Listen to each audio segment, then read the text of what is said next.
जिवती तालुक्यात निवडणूक प्रचाराचे धामधूम व रंग सुरू असतानाच भाजपचे उमेदवार देवराव विठोबा भोंगळे यांच्या परवानगी असलेल्या प्रचार गाडीतूनच दारूचा पुरवठा होत असल्याची गोपनीय माहिती पोलीस सूत्रांना मिळाली। दिनांक 13 नोव्हेंबर 2024 रोजी सायंकाळी 7 वाजता त्यानुसार त्यांनी तसा सापळा रचून दमपूर मोहदा येथील गावानजीक ते वाहन पकडले।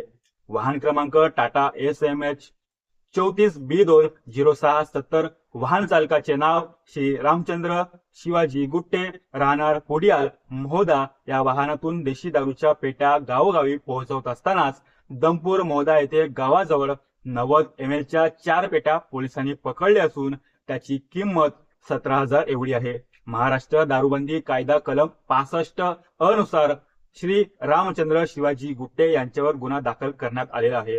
ही कारवाई श्री निलेश वाडिवा, उपपोलीस निरीक्षक यांच्यासह पोलीस कॉन्स्टेबल श्री जगदीश मुंडे, ज्ञानेश्वर डोकळे, श्री अतुल कानवटे यांनी केले।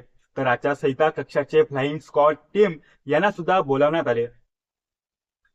त्यांनी सुद्धा पंचनामा करून कारवाई केली। त्यांचा गुन्ह्याचा तपास पोलीस निरीक्षक श्री कांचन पांडे हे करत आहे।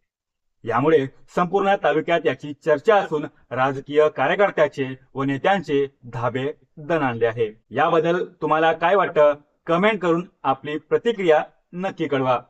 अशाच आमच्या विविध माहितींसाठी आजच आमच्या ऑफिशियल खबरकट्टा लायब्ररीच्या YouTube चॅनलला सबस्क्राईब करा, लाईक करा, कमेंट करा, शेअर मात्र नक्की करा। धन्यवाद।